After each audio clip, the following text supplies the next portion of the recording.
like the fact that this pay-per-view has got its own kind of identity. Something a little different. Be kind of cool if there was some sort of, like, decorations or something to kind of have it themed. It's not really the NWA's way, in truth, so I'm not expecting that. But, I don't know, I think it's just the Halloween Havoc admirer in me that would like something along those lines. But, yeah, it's cool to be back watching the NWA. Big fan of the NWA. I've always been a big fan of the NWA. We haven't been watching the past month or so, just because the product really felt to me like it was trying to re-establish itself. I think without a crowd, it really hurts NWA. I think that the shows were all right, but they were quite a far way below what Power used to be. The wrestling, though, undeniable. I mean, they always deliver on that front. But what with, like, NXT moving to a Tuesday and AEW moving around, and it's just a lot of change at the moment on the wrestling landscape. So, personally, I was waiting for things to, like, settle down, crowds to come back, and then we would be getting back underway with the NWA. So this is a pay-per-view show, and looking forward to seeing what they can put on tonight. I kind of feel like they need to make a statement. I kind of felt like they needed to make a statement in that kind of first week of Power, or the second week of Power, just to kind of really, you know, send a message that the NWA is back. I don't think that message has really come across very loud and clear, that the NWA is back. They were gone for a long time during the pandemic, and I think if you're like a hardcore wrestling fan and you really do keep, like, you know, your ear to what's going on, then you will have heard that NWA is back. But I think to the casual fans and people that, you know, don't interact with NWA all that much, there's every chance they might think AEW bought them or something, because we see the women's belt defended on AEW quite a bit. Obviously, we hear about NWA from time to time, but it's just one of those things that you never see. No footage gets shown on AEW. AEW have invaded Impact. They haven't invaded NWA. I kind of feel like we need something along those lines just to give NWA the shot in the arm that it needs. So, I don't know. I don't know what we could get tonight. I'm hoping for something. A solid show is guaranteed, right? So I don't even need to say that. NWA is always going to give you a solid show, and potentially a spectacular show. We've got some big names on display, but I really do feel like, you know, there needs to be something here that gets Twitter talking. There needs to be something here. This show just can't afford to pass by. So, and I really hope it doesn't. I really, really hope it doesn't. So, we'll see. I'm looking forward to it. It's going to start in a minute or so. We're pretty much straight into the action. This is our second stream of the day. And obviously, we've got Mayweather and Logan Paul coming up. So as soon as the show's over, we'll throw our scores in.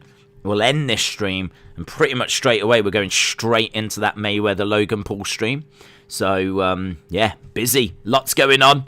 It's a busy, busy evening. We got 30-odd seconds left to go. Big shout-out to everyone that's joining us. Days is encouraging going to Raw. Days is encouraging going to Raw. For what? For who? I'm KP Bomb you, and I love you all. Tia, shout-out to you. Why did they take their weekly show off YouTube? Because of financial reasons, I think. I think YouTube, factually, does not generate much money when it comes to ad revenue. So if you're going to make money on YouTube, you need to be sponsored. So you really need sponsors. And I think they were getting some adverts coming through. But yeah, I kind of feel like it got to a point where they really needed to find a different way of generating some revenue. And so, you know, this is how they've done it. They've gone behind a little bit of a paywall. And I can't say I blame them for that. I mean, when we were watching Power before, I kind of knew that we were being spoiled. and we were talking about how we were being spoiled and how amazing it was that this wrestling was free just on YouTube. And you look back now and you go, Eddie Kingston, Thunder Rosa, Ricky Starks, like, they've still got Nick Aldis there. They've still got Kamille there. Like, you go through the list of names. And Colt Cabana, of course. And LA Knight. They were all in NWA when it was just a free show on YouTube. And we were watching it. And it was awesome. And the crowd were amazing. And since they came back, it just hasn't felt that same way for me. But I think it's because of the lack of a crowd. And I think we get a crowd back tonight, actually. So, looking forward to seeing that. Hayden said, I'm looking forward to watching the NWA. Harley said, Days, we all know that you love Raw. Yeah, I think you're getting me confused with the different days. Nicola said, is NWA worth watching? Well, yes, the old NWA was. This NWA, the jury is still a little bit out. Of you, but the show is always solid. Right. So we've got Joe Galley, we got Tim Storm. They're just going through the card that we've got coming up tonight. Tag Team Fatal 4-Way, so The End and Sauronaro and Rudo, Rocket and Slice Boogie, and another team that I couldn't even pronounce. Tyrus with Austin Idol taking on Pope. Pope has been awesome on NWA. Thunder Rosa and Melina taking on Taryn, Terrell, and Kylie Ray.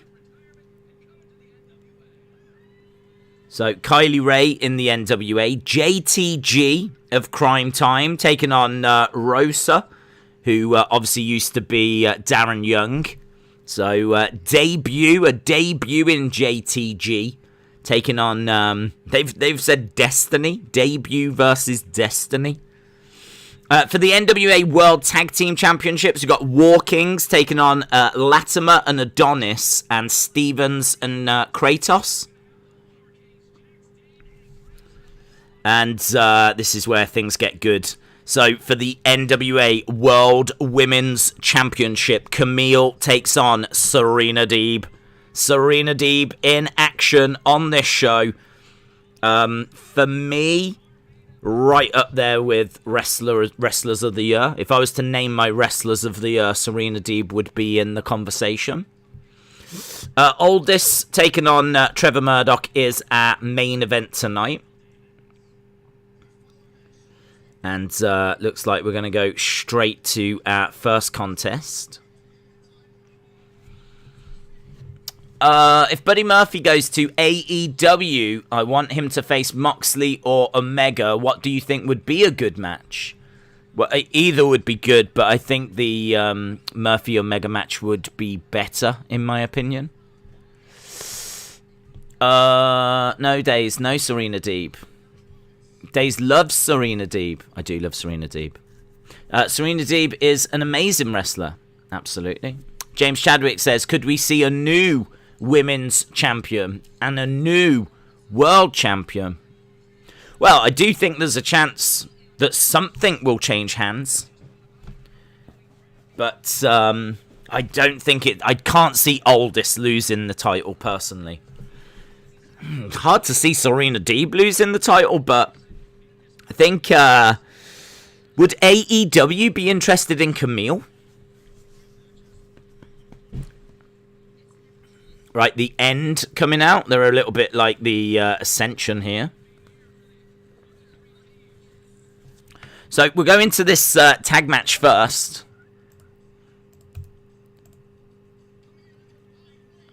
Alright, here's... I do like Sal Romero. He's really cool. Sal Romero is really cool. So straight away I'm into this team. Just send it. Nia Jax is better than Serena, Deeb, says Robin. If you really believe that, Robin, I just can't help you. Right, let's change these over.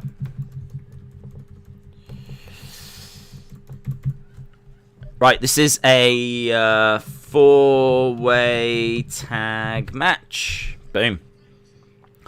Harley said, Days, by the way, can you do football streams whenever you want? I know you don't feel comfortable doing football streams in the channel because it doesn't fit, but a lot of people love them. Feel free.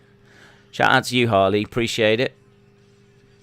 Yeah, it does feel a bit strange doing them on the channel, but I don't know. I mean, it's not as if it's getting in the way of anything. Do you know? It's just an extra, really. I mean, it hasn't stopped us doing NWA or anything, so yeah.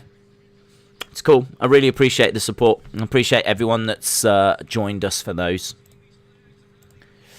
And I think that they're just going to get, like, better. Because, not the streams themselves, but, like, obviously the drama. Like, the matches are going to matter now. And, like, with these games, you can kind of sit back and, you know, even if England lost, you'd be like, you know, okay, not brilliant, but whatever. But it's going to matter as of next week. So, yeah, the drama's really going to ramp up. Right, we've got this kind of fatal 4-way. I like this. I don't know the names of this team. There's a team that have got, like, black and white attire. They look really cool. They are Bestia 666 and Mecha Wolf 450. I don't know about you guys. I am a big fan of Mecha Wolf 450. I love Mecha Wolf 450. I wasn't a big fan of Mecha Wolf 350. I didn't think they'd got it quite right then, but Mecha Wolf 450, big fan. These guys are from AAA, apparently, this tag team. Yeah, good lucha style. Fast-paced action to start things off here. Right now, I do not know which one is Bestia 666 or Mecha Wolf 450. As soon as I get that information, I will bring it to you.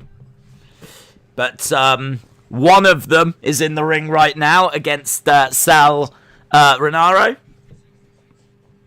I love Sal's attire. He's got... Does it say Mega Powers on the back or something? Mega Pow? Mega Pow? Nice. He's full on channeling his inner macho man. I sort of love Sal's ring gear because it looks... It's eye-catching. It's very macho, man. But it looks a little bit homemade as well. I sort of love that. It's sort of a real throwback to how ring gears were. Like, ring gears now are so perfect. Like, I'm looking at this AAA team and their ring gear is so intricate and detailed. And then I look at Sal Renaro and I'm like, man, Sal's such a throwback to how wrestling ring attires used to be. With that kind of really homemade style. Mainly because it was homemade. Sal rolls out the ring. TRU said, I noticed Mega Pow. It did look like Mega Powers. It's cool, man. Definitely channeling his inner macho man. Slice Boogie in the ring. We've seen a bit of him before when we was watching that... was it United Network Wrestling or whatever? That had NWA stars on. Slice Boogie's alright. Nice German by Slice Boogie. Seeing quite a bit of this AAA team at the moment. AAA team. It's like the A team, but 3 times better. Hangs this dude on the top rope. Kick to the back of the head. Again, not sure which one it is of that team. Days, what music are you into?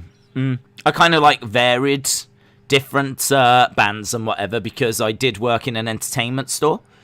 So you sort of had to listen to lots of different kinds of music. So as long as it's good, I can get into it. There's a few things that I do struggle with, kind of like screaming metal. I struggle a bit with that. But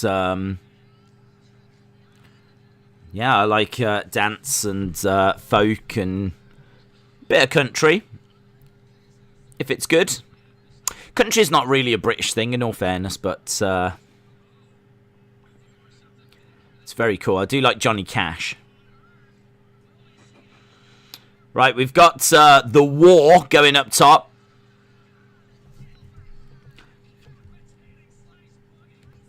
Slice Boogie is down. Days, I changed my name to Wrestling Leo. Shout out to you, buds. Days, how much are you betting on the Logan Paul fight? The house. Life savings. I'm not going to touch it. I could be tempted to bet on the Logan Paul fight, in all fairness. I do think there's some very interesting bets. I wouldn't bet who wins. I would be betting things like, will it go the distance? Who's going to bleed first? You can bet on all of that kind of stuff. So, yeah, I'd be tempted to have a go on some of those. But I wouldn't bet who wins, because I'm fairly confident it's Floyd, and you're not going to get much back for that. This team are really good. In fact, this match, I sort of wish this was just a one-on-one match.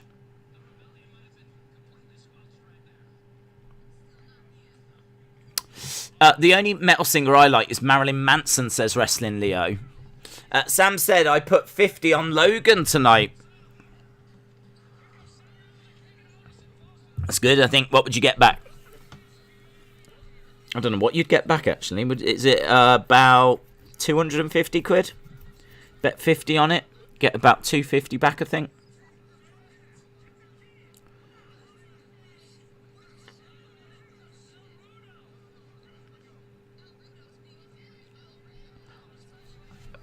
This guy's got... I've only just noticed his ring attire. So, Saronaro's partner just went up on the top rope and did a moonsault to the outside. The action here is quite cool. I mean, this match is pretty good. Sal was getting fired up to go to the outside. Got smashed in the face. Do you think WOS Wrestling could come back to ITV? Well, I mean, never say never, but I don't think so. I didn't see, like, what the ratings were on it, but clearly it wasn't impressing. We've got a load of people on the outside. I'm really not a fan of these multi-person spots. Sal is going against the ropes. He's going to try this time, but again, he can't do it.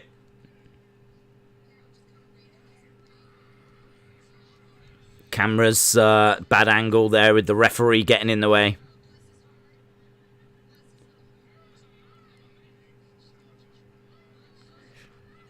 Bit of comedy in this match. Picks him up. Sal's going to get thrown to the outside. Daze, do you like KSI? I don't know him, but... Well, I do know him, but I don't know anything about him. I haven't heard his music or watched his channel, but I'm aware of him, and I've seen him fight. Jacko, shout out to you. Is it on Fight? It is on Fight, yes.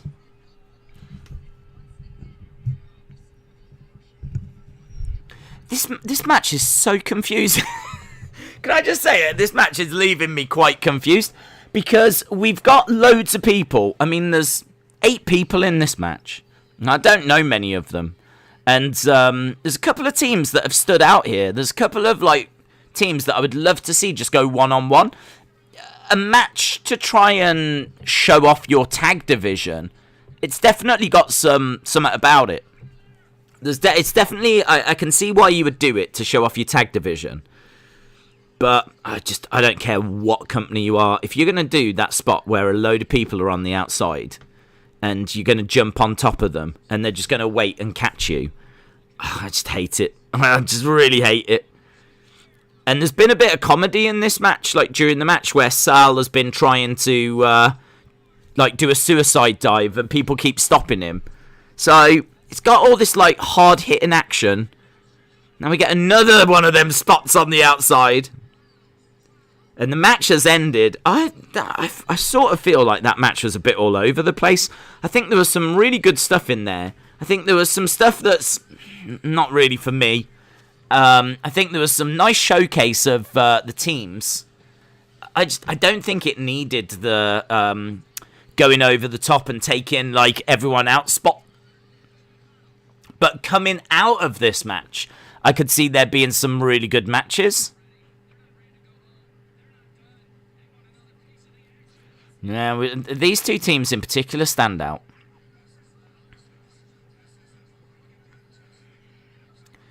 And Sal is really fun.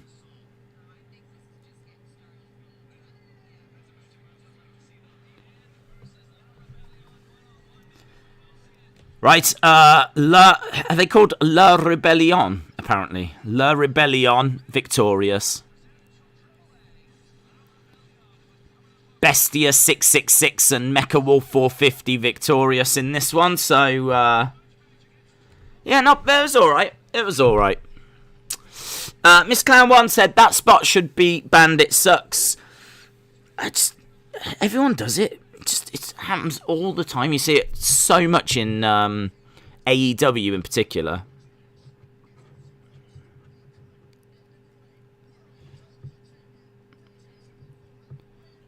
Okay, Pope coming out. Yeah, Pope making his way out.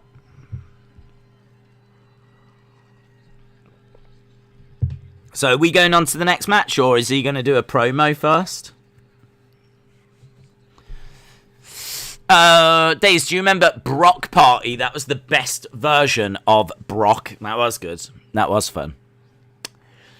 William said, did you hear about a dog show on at 7?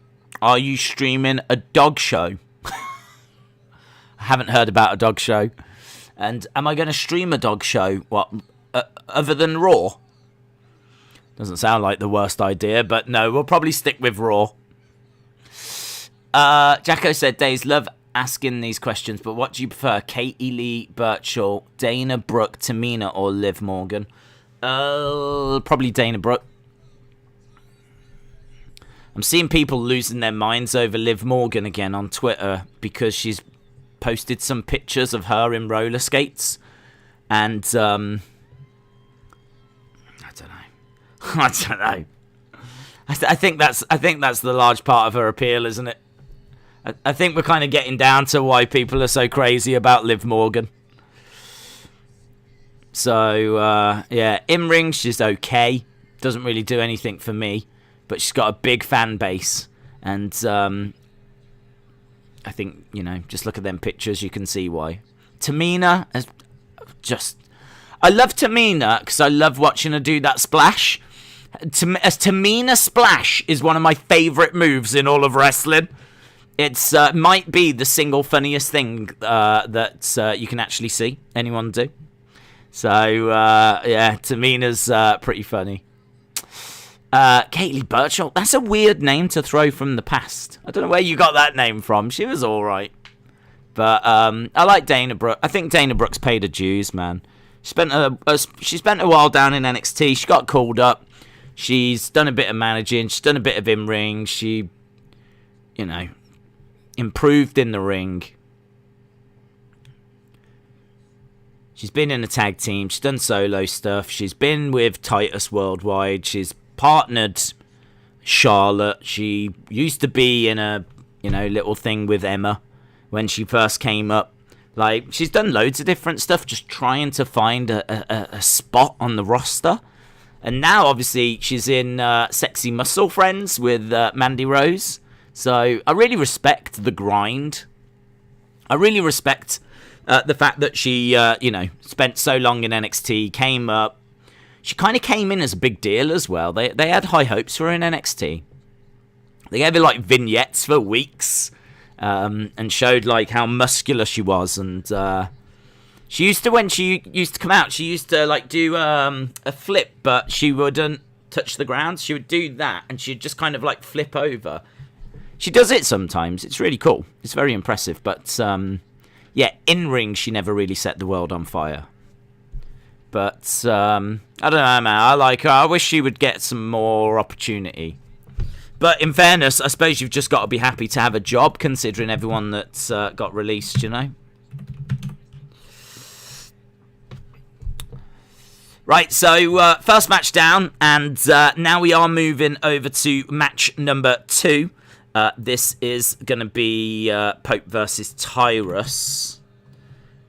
This is a non-title match, I believe.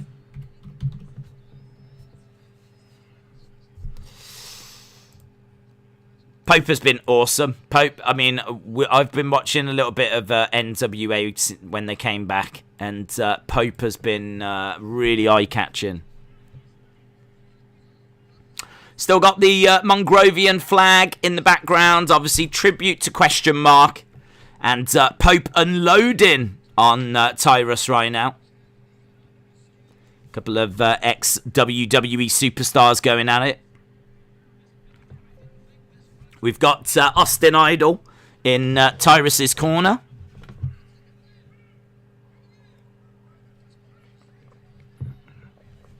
Days, do you remember when WWE pay-per-views used to be on Channel 4? Was that around like Attitude Era? Seemed to be like late 90s, early 2000s. I can remember the graphics. And obviously watching a few. Days, if only this happened, Paul Heyman guys versus Triple H guys, that would be gold. The green shirt guy has got a twitch, and I asked him what his favourite woman is, and he said Alicia Fox is his favourite. Has he really got a twitch? Has he ever answered how the flippy can get those tickets? Tyrus goes down. I didn't know he had a twitch. If Kamille fails to win the belt, expect Mickie James to go after it, says Charles. That's a really good point, you know. There is a picture of her backstage, Mickie James. Of course, she's married to Nick Aldis, so...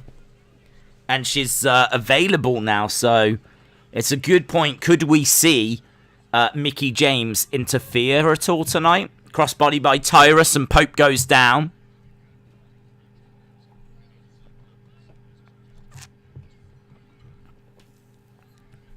Uh, 90-day no-compete clause hasn't expired. Okay. High Flyer, shout out to you. Edward said, if KSI was to fight Jake Paul, who would win? Who would you want to win? Well, my guess would be Jake Paul. I don't know if KSI has continued his boxing training, but Jake Paul certainly has. He certainly had fights more recently than KSI, so I would have to say that KSI would be struggling there. When we were watching a few years ago, kind of, you know, KSI was in with Logan and was doing all right. Kind of felt like he'd be fine against Jake.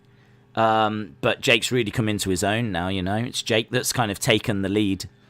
And I think that Jake would beat KSI. Over the top goes Pope. Tyrus comes crashing down. I don't even know if that fight would happen now, because I don't know if it's... I suppose it would. I was going to say, I don't know if it'd be big enough, but I think KSI is still fantastically popular, so I'm sure it would. Knee to the midsection by Tyrus. Days, have you met anyone famous that's non-wrestling? Non-wrestling. I can't think of anyone. Well, I've met loads of musicians. I suppose that's non-wrestling, isn't it? Isn't that weird? I'm sitting here going, I can't think of anyone. And I used to work in an entertainment store. We used to have sign-ins all the time. It gives me an opportunity to tell you my most famous story, which is I met Amy Winehouse, right? And I didn't just meet her. I was actually working at a store that she was doing like a sign-in at. And it was when her first album came out. Her first album was Frank. So this was before Back to Black. It was so her first album came out. She was kind of unknown. Although that first album was doing well, and it was, you know, she was getting attention, definitely. But she was nowhere near what she became. Like, she wasn't like this worldwide icon. So she was at our store doing a sign-in, and everyone came in and got the album signed, and then which I never did, by the way. I know, and because I could have, but we were getting people signing every week. We were getting people signing every single week. There'd be someone else in the shop doing a signing their new album. So Amy Winehouse being there was like, it's just another person. You know, next week it'll be John Joe or someone, you know, like anyone would come in and do it. So she was there anyway. And for about 5 minutes after she finished signing, like everyone had gone. Her management went to get the car sorted, and it was just me and her in the room on our own. So literally, I didn't say anything to her. I was just kind of stood there. I was over by the counter, and she was sat at a table, and she was just on her phone. And I could have said anything. I could have got a picture. Easily could have got something signed. It wouldn't have been a problem whatsoever. And I didn't. I just stood there. I didn't do anything. Again, I have to stress that we had people in every single week. So this just wasn't anything special, to be honest. She wasn't the big star that she would go on to become. So, yeah, it just wasn't, I don't know. I mean, like, it was always cool when you had people in, you know? Something a bit different. You always look forward to it. But, yeah, I mean, it was nothing. Do you know what I mean? It's like, right, well, when she's gone, I've got to get a bit of stock out, do this, do that, blah, blah, blah. Like, they just carried on, really. But then, obviously, that album did well. And then, man, when Back to Black came out, flip. She took over the world. So yeah, that's I've met her. I've met quite a few bands. This match is still underway. Obviously, it's quite slow. Tyrus is in control. Pope is down. We're already half an hour into the show. Elbow drop by Tyrus. Misses. Days, have you ever met Katie Price's sister? No. Don't think so. Who is Katie Price's sister? I don't even know if she had a sister. I have met Peter Andre, who used to be in a relationship with Katie Price. So I've met him. And I've also had to go to the shop to buy a drink for him. He wanted, I can't remember what his order was. It was some kind of caramel macchiato or something. And I had to go and order that from the shop. So I've met Peter Andre, but I haven't met Katie Price's sister. Crashes into the back of Tyrus. Tyrus is down. Pope going up top. Oh, he loses his footing. Pope struggling to get his foot in. He gets back up and finally drops the elbow. I think there is a very small crowd. There is a bit of energy, but it's a very small crowd that's there. Pope in the corner charging over. No one there.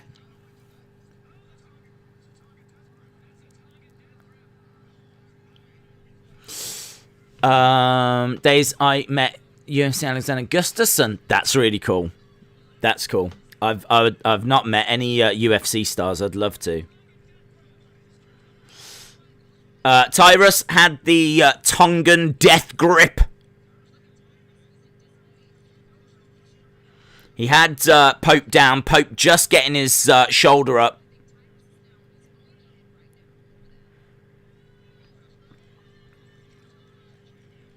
Tyrus just doesn't seem to have any conditioning. He's moving very slow and he seems to be a bit out of breath. Pope trying to get Tyrus down. Tyrus stomps on Pope.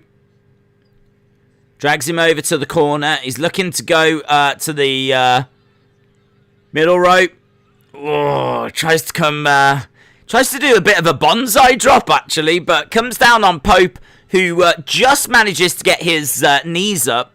Obviously, Tyrus in pain in the corner. Double knees to the back by Pope. And Tyrus goes down. Austin Idol trying to distract the ref. So, yeah, Tyrus definitely felt that. And he's being slipped summit here. He's being given something, like some kind of brass knucks or summit.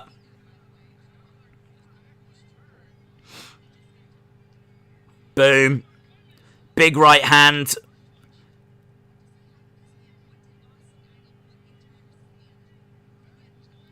One, two, three. So Tyrus wins. Whatever he was just given has helped knock out. Referee tries to put his hand up. Referee tries to put Tyrus's hand up, but Tyrus is like, no, not that hand, this hand. He didn't want him to touch the hand that's got that item in.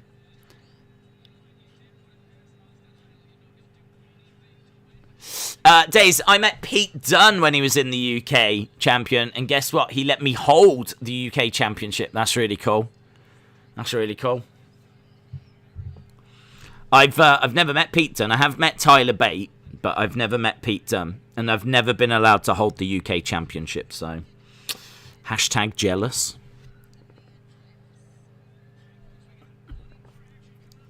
Referee was given the old cross sign there. I think everything's all right, but it's a nice little touch. Thunder Rosa and Melina taking on Taryn, Terrell, and Kylie Ray.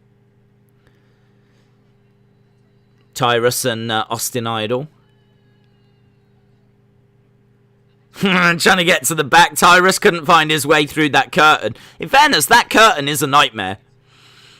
That is a nightmare. There's a black curtain, and Tyrus was like... And finally managed to get through.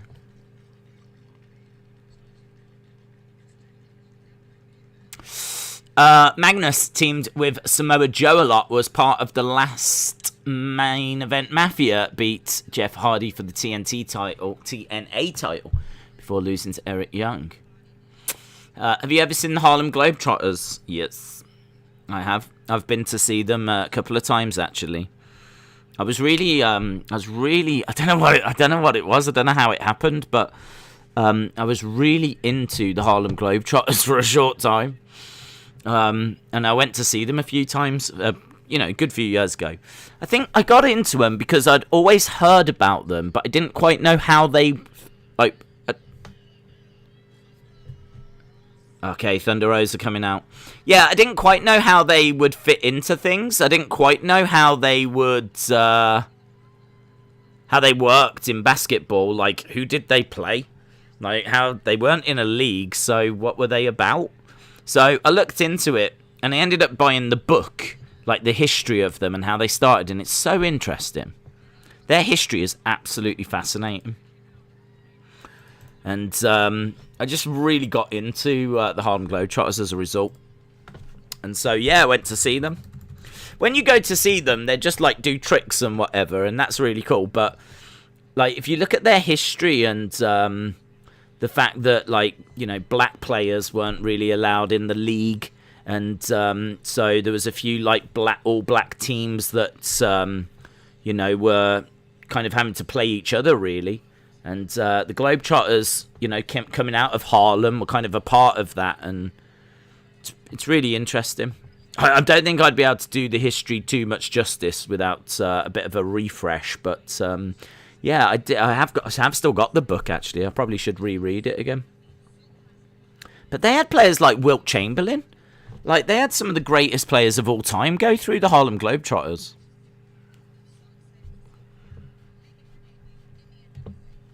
Right. Thunder Rosa and Melina versus Kylie, Ray, and Taryn. Terrell. Right. I don't know much about this Taryn Terrell. Kylie Raw. I don't know why I've put Kylie Raw. I hope she's better than that. Kylie Ray. Quite the entrance gear for this Taryn Terrell. She came out. She's got like this big entrance attire.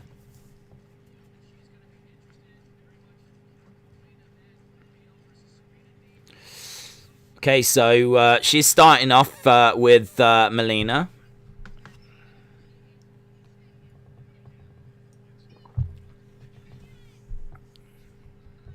Melina's not impressed. Terrell ducking underneath. Melina grabbing the arm. Billy Corgan said that Braun would be a great fit in NWA. I don't think he can afford Braun, says Heather.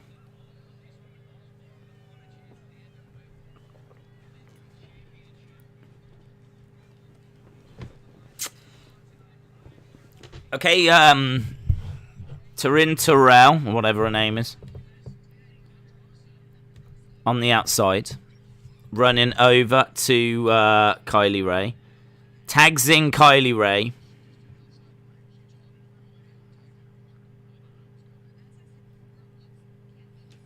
Kylie Ray gets into the ring.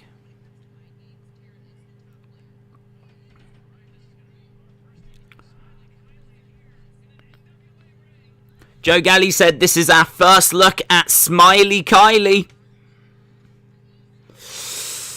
I know Melina very well when she used to wrestle in WWE.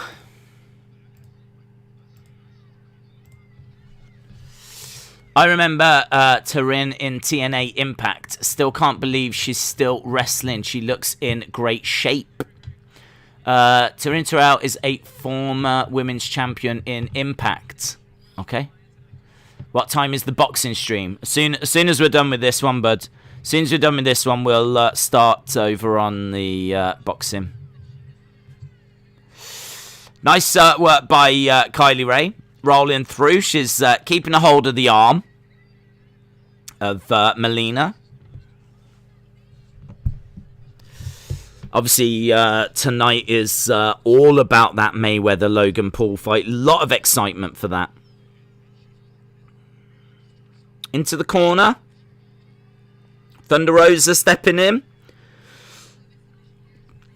Good to see Thunder Rosa in there. I mean, Thunder Rosa against Kylie Ray. This is cool. If things had worked out a little different, we would have potentially got this in AEW. Obviously, Kylie Ray was around in AEW at the start. Really working on the arm of Kylie Ray. Really, she looks like she's trying to separate the arm of Kylie Ray.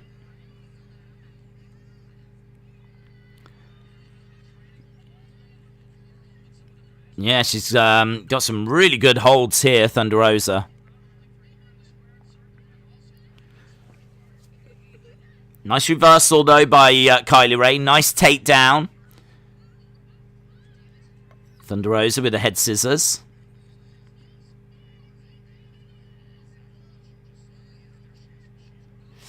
I want to see them go one-on-one. Rosa and Ray, says TRU. Jacko said, I was rewatching the 2006 Royal Rumble. I remember Sylvan. What is he doing now? No idea, but I haven't seen. James Chadwick said she left wrestling for years. Only recently came back doing stuff with NWA. Against ropes goes Thunder. Rolls through. Kick out by Kylie Ray. Nice drop kick by Thunder Rosa. 1, 2. Shoulder up by Kylie Ray. Kylie Ray reaching out for Terrell, but Thunder Rosa dragging her back to the corner. This has probably been into this match a bit more than the first two. That second match wasn't brilliant. That Tyrus Pope match didn't grab me the way that I was hoping, to be honest. First match, as we said, it was alright. It definitely had some stuff, but I don't know. Probably into this one a little bit more. Nice suplex there by Kylie Ray. Trying for a pin on Melina. Melina grabbing a hold of her knee. Melina crawling away over to Thunder Rosa.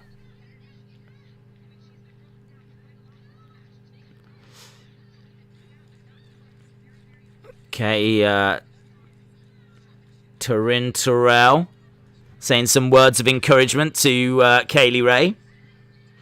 Thunder Rosa jumps into the ring. Oh, tell you what, she's really pulling back on the arm of Melina. This is quite vicious, actually.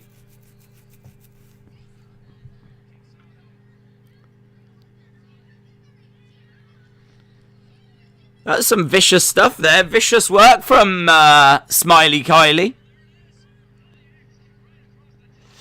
Axe kick by Melina. Trying to get over to Thunder Rosa, but not able to do it. Kylie Ray is dragging Melina back to her side of the ring, but Melina kicks out, makes the tag to Thunder Rosa. Thunder Rosa comes in, duck underneath, big clothesline. Kylie Ray goes down. Terrell gets driven into the corner as well, so Thunder Rosa is taking no prisoners right now. Double knees by Thunder Rosa to Kylie Ray. Double knees to Terrell. So Thunder Rosa coming in and injecting some energy into this. Oh, these drop kicks in the corner from Thunder Rosa. She always lays these in so hard. Another big drop kick in the corner. Nice. 2. Kick out. Good suplex by Thunder Rosa. Only gets a 2. Hayden says, come on, Thunder Rosa and Melina. Brony, shout out to you. Hope you are well. Low budget wrestling. Watching Mary. Kamille for world champion. Right, so Thunder is in there with Kylie Ray. Big chop by Kylie Ray. Kylie Ray trying to get back into this. Ooh, nasty kick. Nasty kick right to the thigh of Kylie Ray. Kylie Ray goes down. Over to the corner. Goes hard into the corner. In comes Melina. Against the ropes. Ugh. 1, 2. Kick out. Terrell making the save. This match is going a bit longer than I was expecting.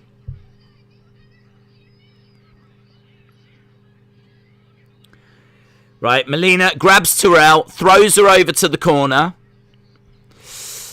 Days, England have drawn against New Zealand in the cricket. It was a good game, says Dylan. Jim, shout out to you. Happy Sunday. I hope everyone is well.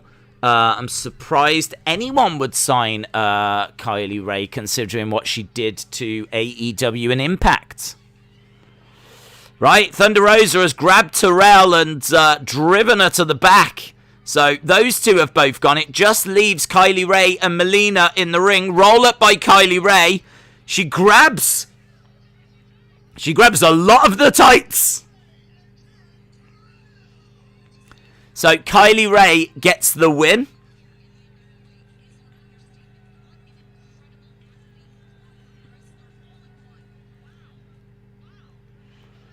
But there we go. Kylie Ray gets the win. She grabbed the tights. She grabbed a lot of the tights.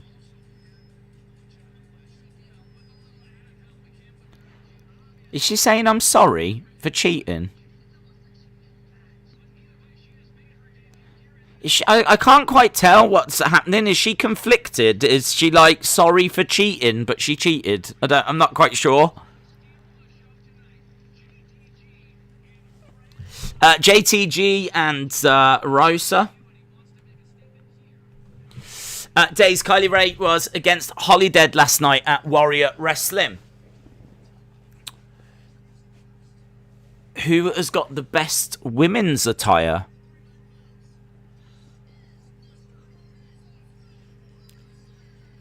I'm not sure. I'm trying to think. Who's got the best women's attire?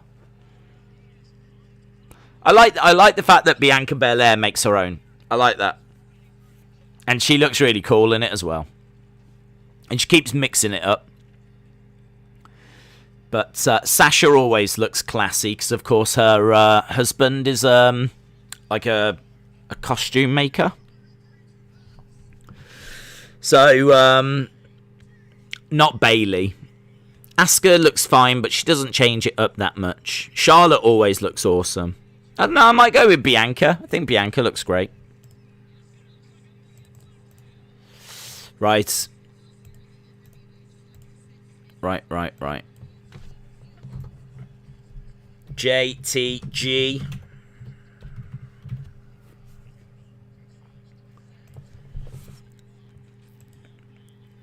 Who is the worst women's wrestler except for Eva? The worst women's wrestler. Probably have to say Tamina. Tamina just really struggles with a lot of things. You know, she's kind of known for that splash, but it can look awful a lot of the time. I don't think she's great. I don't think she's got it. So, yeah, I'd probably be looking at her. There's probably worse. There's probably even worse, but she's wrestling for the biggest wrestling company in the world, so you'd kind of have to say that she's not at that level. Right, 50 minutes gone. We've probably got another, hour and 10 minutes left. This is a fight number 4. So, how many fights have we got on this card? We have got 7 fights. 7 fights on this card. So, JTG versus Fred Rosa. We've also got the NWA World Tag Team Championship match coming up. That is going to be a triple threat match, which is a little bit of a shame, considering we've already had like a multi-person tag match. It's a shame that the Tag Team Championship match isn't just like one-on-one. But clearly they've got some teams that quite a few people they want to get on this card. And then really the main reason for being here, if I'm going to be honest, Serena Deeb versus Kamille and Nick Aldis versus Trevor Murdoch. Those 2 matches are the main reason why we're here. This undercard stuff, the rest of the card stuff's all right. I think that women's match has probably been the best match we've seen so far. Great to see JTG back in a ring, though. Obviously, formerly of Crime Time. So, great to see him there. He looks good as well. He looks really good. But, yeah, no denying. For me, the 2 big championship matches is what I'm most looking forward to. Latimer's old partner went to New Japan. Was that Royce Isaacs? Austin says, I come back to hear Tamina is the worst wrestler. Wow. Don't you know she's pinned all of the 4 horsewomen, Shayna and Nia Jax. She is a legend. BFG Podcast said, I think my comment about Kylie Ray and being surprised that anyone would give her a contract is a bit unfair. I believe she had health issues both times and it was just unfortunate. That's all right. It's still a valid point, isn't it? Because, you know, even if she has mental health issues, like, it's hard to put someone into storylines and, you know, invest money promoting someone if they're going to struggle to, you know, make the dates and make the shows and no show and potentially, you know, I don't want to say let fans down, but if you really get into her as a wrestler and you buy a ticket to go and see her and then she's not there, like, you know, you're going to be disappointed, aren't you? So I think it's a fair comment. I think it's fine to say, like, you know, hopefully she's got that all under control. Do you know what I mean? You want the best for her. There's no shade on her. You want the best for her. But, yeah, I mean, it's a gamble for a wrestling company to take her on board, definitely. Especially when there's so many great wrestlers out there and, like, you know, Ruby Riot's on the market now and Mickie James and, you know, there's lots of really, really talented... Like, they could go and get Santana Garrett, couldn't they? There's loads of great women that are on the market. So to take that chance on someone like Kylie Ray is, I think, is a fair point. Gyro Lamb said, how is Nia not worse than Tamina? Nia is trash. She shouldn't even be wrestling. She's injured so many. I think that she has got a purpose, though, because she's big. I mean, she is the biggest woman in any of the major promotions. I think that she, in my mind, because of her size, doesn't really need to do all that much. I mean, as long as you're just doing a few things, you know, leg drop, chop, blah, blah, blah, clothesline, all that kind of stuff, your size kind of means that you are bringing enough already. Do you know what I mean? Like, she's kind of the giant. She's the monster of the women's division. So, even though, like, in-ring-wise, she might not be amazing, if I had to build a promotion and choose, am I taking Tamina or am I taking Nia? I'm taking Nia. I'm taking Nia. But yeah, I don't disagree. She's also very limited in a ring. Right, Fred Rosa is down on the mat with JTG. He's got a bit of a choke applied here. He's looking for like a headlock. He's got body lock applied as well. So, JTG in quite a bit of trouble here.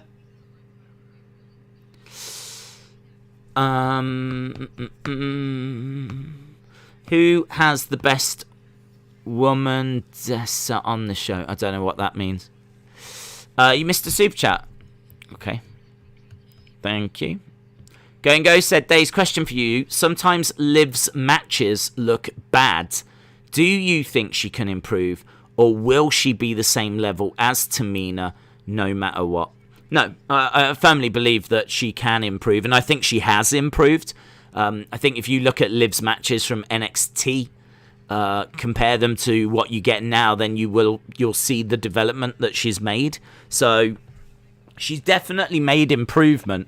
I think it definitely hurts Liv by not having house shows, because I think you can, you know, pick up some stuff, try some stuff, just really go out there and get ring time.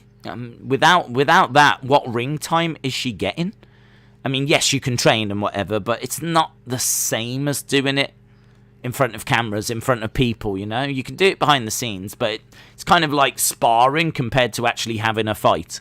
So, they you know, being on the road, has always been a very important thing, and you know, that's been away for how many months now? Like 15 months or whatever. So I do feel sorry for her, because they've only been doing the TV stuff, haven't they? And she hasn't been getting any TV time, really. So she can improve. She's still young. She has improved. But clearly they see something in her. Otherwise, you'd think they would have cut her as well. So big clothesline by JTG. Fred Rosa goes down. Chalmers, shout out to you. Hope you are well. TRU said, I wish Royce was still in NWA. I was enjoying the jealous boyfriend thing with May and Sal. I really like Sal. I think he's been a bright spot on this show for me. Comedy stuff which maybe shouldn't have been in that match at the start. Maybe. I didn't really mind it, but it's just a bit, I don't know. The multi-person spot bothered me more. But, yeah, I like him. I like the fact he's still around and they're doing stuff with him. I think he's a good addition to the roster. Who knows what he would have gone on to do had there not been the pandemic, because they were starting to do that kind of jealous boyfriend stuff, weren't they? I agree. It was good. It was good. Go, shout out to you. Hope you are well. Shout out to everyone that's joining us for this pay-per-view. NWA pay-per-view.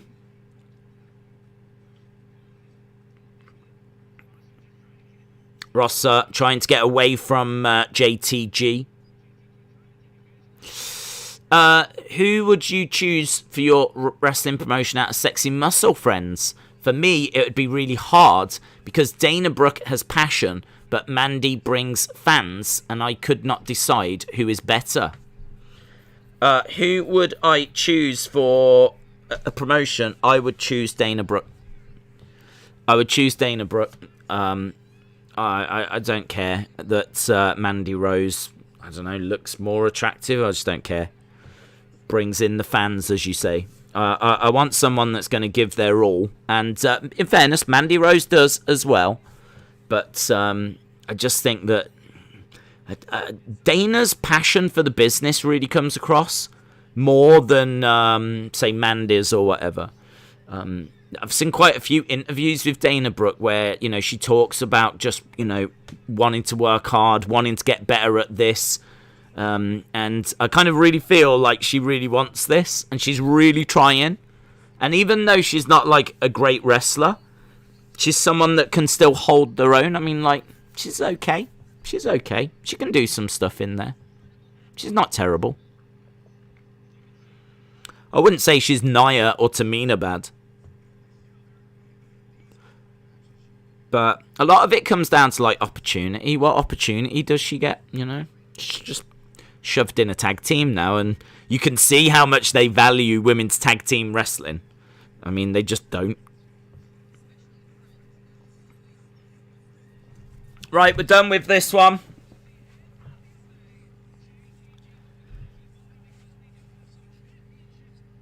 Championships coming up. 3 fights left, and all 3 are championship fights. Now, what are they? Are they going to go to the tag match next? Shoot, Fred.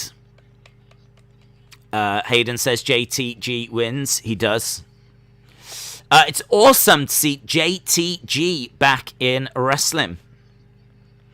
Right, it is the tag match. We are just going from match to match to match. We're not waiting around here. No messing around tonight with this.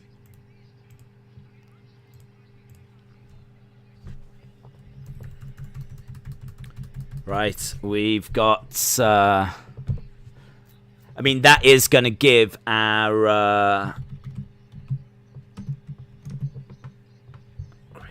main events time to breathe. Hawkins versus Adonis and Latimer. That is quite a bit of text. Days, can you put a number next to the match so we know how many matches are left? Yeah. Wow, there's only 2 matches left after this. This is match number 5. There we go. Match number 5 out of 7. I tell you what, I'm struggling a bit with the show because there's not tons to talk about. We're not seeing the crowd. So there's nothing to talk about in regards to the crowd. It's very just match. Like,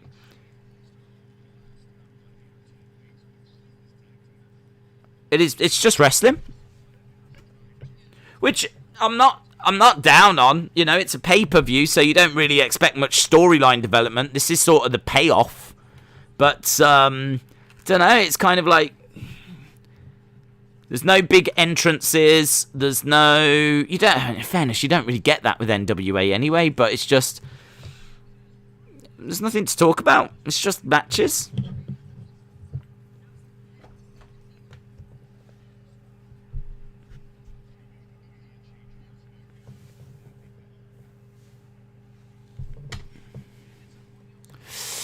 I've never watched. Now, no.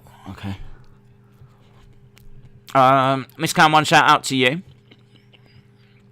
I'm a bit worried about WWE's new release policy. That no one to say. Basically, do you think it will be beneficial for all parties? Some more big names are cut. I don't understand what you mean. Are you asking, will more big names be cut? Because I hope not, is my answer. I really hope not. I was very surprised that they released Braun Strowman. I was very surprised. And there's rumours that he might have asked for his release. So, yeah, I hope they don't cut anymore. Right, we've got, we're about to get underway. This is for the NWA Tag Team Championships. Strikes by Latimer. And what's interesting about this is these 3 teams are have got a member in the ring at the same time. So we've actually got 3 men in the ring right now. Nice suplex. TRU said, I was shocked by the Strowman release. Zicky Dice shouldn't have left, but then again, he was getting no money, so he needs to go to MLW, says Heather. Days, will you do another old school stream for In Your House? Depends if we get time. It's hard to know when we're going to fit that in, to be honest, because we've got a lot of like football streams coming up. And well, just a lot of streams. I mean, next weekend we've got a massive UFC show, so it's difficult. If I can fit one in, I'll try and fit one in. But I'm not off the top of my head. I can't think when we've got a slot.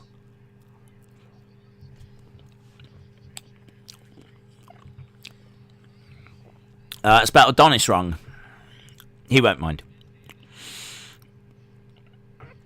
Does Braun's release mean that Shane really did think that he was done? Jacko says, quite a lot of Liv fans here tonight. Now, my favourite women's wrestler is Bianca, Awesome Kong, but I love Dana.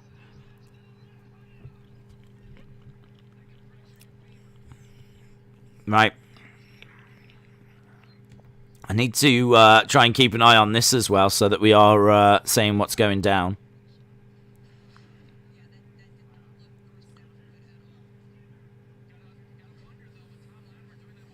I think there's a bit of a problem here.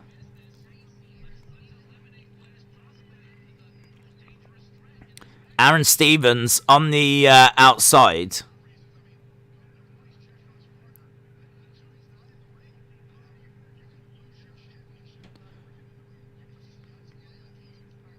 So, the current champs seem to be in a bit of bother here. So, Kratos and Aron Stevens on the outside of the ring. Kratos in a bit of trouble.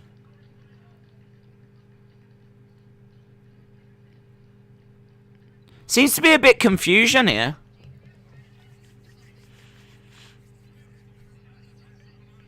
Yeah, what's going on? He's gone round, he's grabbed Kratos, thrown him in the ring. I'm trying to work out if this is a real injury or not, because it's all gone a bit weird. Like, everyone's kind of looking around as if to go, what do we do? Kratos is hobbling. I can't tell if this is just, like, great storytelling or if he's, like, properly injured. Kratos is really struggling, man. Really struggling. He's trying to get over to make the tag. And he does make the tag. Aron Stevens comes in. So, Stevens is the legal man. Thom Latimer jumps out of the ring. Kratos is over in the corner.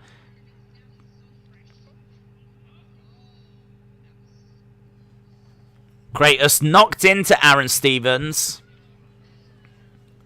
They're kind of working together, though.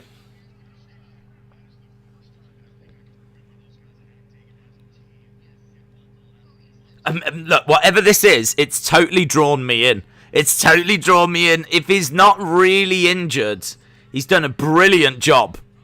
He's done a brilliant job, because right now I'm totally sold that he's injured. And I'm watching it because, like, it was sort of... It was brilliant because, like, everyone kind of was like, what do we do? Do we carry on with the match? Is someone going to call the match? Everyone was kind of, like, not sure what was going to happen.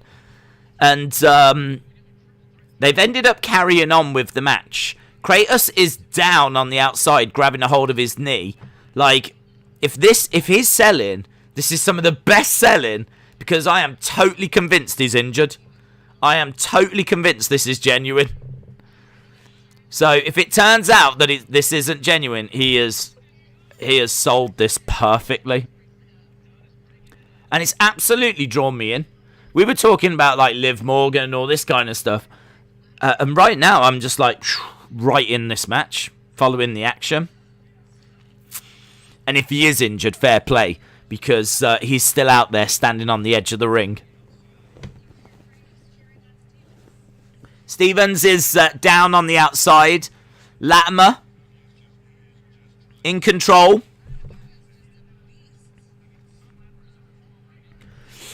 Have you been enjoying the show? What would you rate it out of 10? Probably down at like a 5 or something, to be honest. I mean, that might be a bit harsh, but there hasn't been loads that's been bringing me into the show, no. I have to be honest. I think the action is fine. I think if you buy it and watch it, I think you'd be like, yeah, it was alright. There's nothing, like, offensive here. But equally, there's not felt like there's been anything essential. I can't say I've been watching this and it's, like, really grabbed me. But the women's tag match was okay. This sell-in was... I still don't know. I mean, I think he is actually injured. But what I would say about this show is that, for me, looking at the card, there wasn't much that was grabbing me apart from those 2 championship matches. I'm a massive Serena Deeb fan, so this show, like, I'm pretty sure is about to really pick up. So, Serena Deeb, when she comes out, I'm so excited for that match. And Nick Aldis, Nick Aldis just performs. He's a brilliant, brilliant wrestler. So, really looking forward to seeing him in action against Trevor Murdoch, someone that I've got a lot of respect for. So, yeah, the 2 big reasons to tune into this show are still to come. How much was this pay-per-view? I think it was £16, $19.99, something like that. I think it might have been $19.99, which works out to be about £16. Latimer to the outside. But, I mean, you are getting some names. And, truthfully, if I'd have been watching Power in the build-up to this, because I haven't been, but if I'd been watching Power and, like, I was maybe a bit more aware of some of these, because there's a few people here that I just don't know.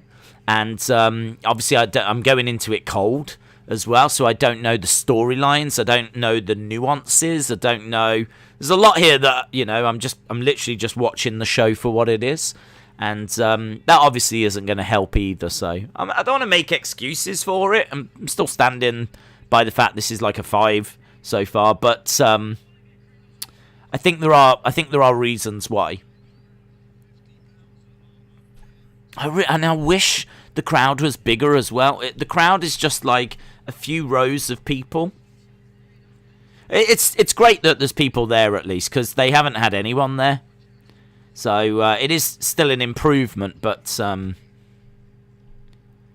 yeah, I wish there was more.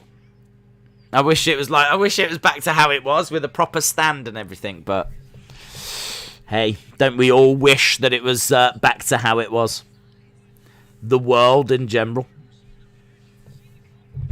Right, Aron Stevens is down. Latimer is stomping away at the moment on Stevens. Obviously, we've got Walkings in there, Jax, Dane, and Crimson. They're doing some good work also. So, Kratos trying to get into the ring. Just keeping an eye on his leg. That seems to have recovered a little bit. I'm wondering if it was selling. It was good anyway. I have been following the channel since Elimination Chamber, when I wanted Carmella and Naomi to win. So could have a few details about a membership. Could you have a few details about a membership? There's just a join button. And we do members-only streams on a Thursday.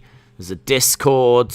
There's emojis. There's prediction games. There's loads of stuff that goes on with the membership stuff. We don't really shout about it, in all fairness. I'm not really into all that. I'm not really into the asking people to subscribe, turn on notifications, talking about memberships, leaving comments, leaving likes. I mean, I do maybe talk about it for like the big pay-per-view shows. I don't bother with the rest of the streams. It's just annoying. Whenever I go on other channels, that kind of stuff just annoys me. So I try to refrain from doing it. But yeah, I think there's a little video that tells you all about it anyway, if you wanted to know more. Shout out to you, but I appreciate the support. And you say you've been with the channel since Elimination Chamber 2019? I'm not even sure I've been with the channel that long. Five Dog said Deeb is one of the best female wrestlers on the planet. Speaking of war, what happened to the Viking Raiders on Raw? Where have they disappeared to again? Good question. I genuinely don't know. Catering, I think, is the answer. But I couldn't tell you why. Jacko said, cheers for that. I will look into it. Football is coming home. I'm buzzing for the Euros, says Robbie. Same, bud. Same. Super excited. Not a brilliant performance earlier from England. And by not brilliant, I mean not brilliant. Really not brilliant. I can't say it was bad. I was going to say it was bad, but it wasn't bad. But you'd want to see more. Has Southgate announced who that person is? I haven't looked at that. Right, they're working together on Aron Stevens, and they both go for the pin.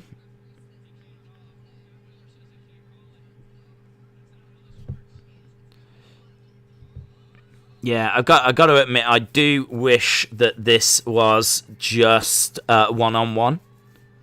Like one team against one team. Slaps back and forth. Dax and Latimer, but Stevens coming back into this. No news from Southgate from what I can see.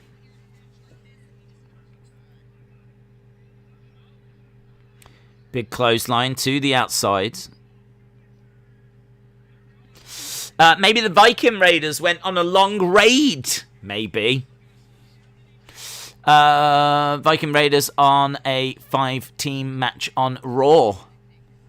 Are they on Raw on tomorrow? Big kick.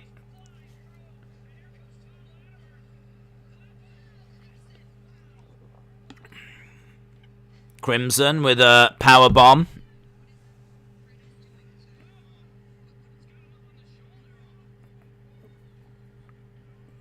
Kratos has grabbed a belt.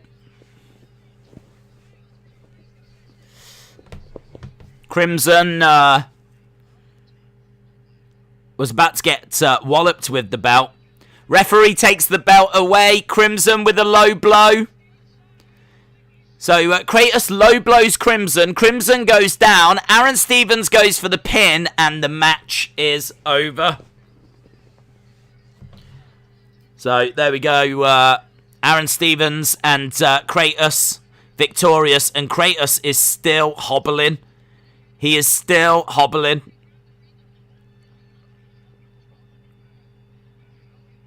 I think that injury's real, you know. I think he's really injured.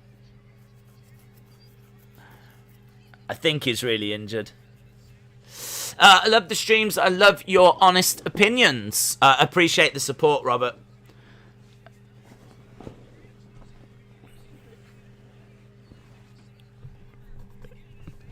Yeah, I think he's still hobbling around, man.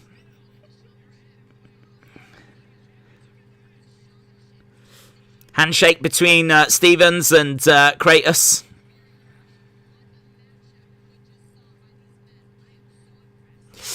Days, England fans are always worried about tournaments, but you should be full of confidence. You've got a good squad. I think they will do well, and I am Scottish. Graham, shout out to you, bud. Yeah, I appreciate those words. I am feeling good about this one. I don't mind who we face. I would like to avoid France, but yeah, we've got a fun little team, man.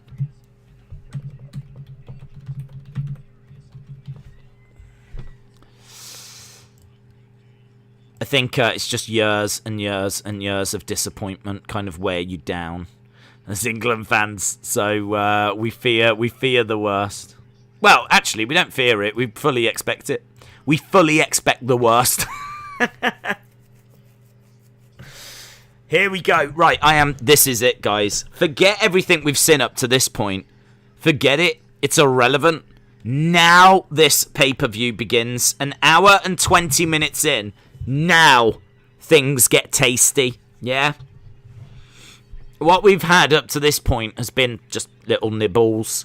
You know, when you go to like a little restaurant and they put you in a little waiting area, there might be some little nibbles on a table. That's what we've been having. But finally now, we've been called to take a seat at the table. Because here comes Serena Deeb.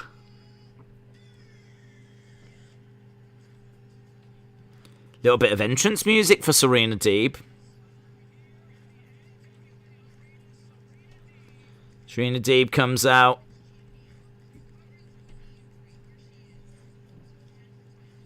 NWA Women's World Champion. I don't know if Serena Deeb has been competing in NWA much. Serena Deeb going over to the crowd, firing up the crowd. I don't know if have we seen anyone do that yet.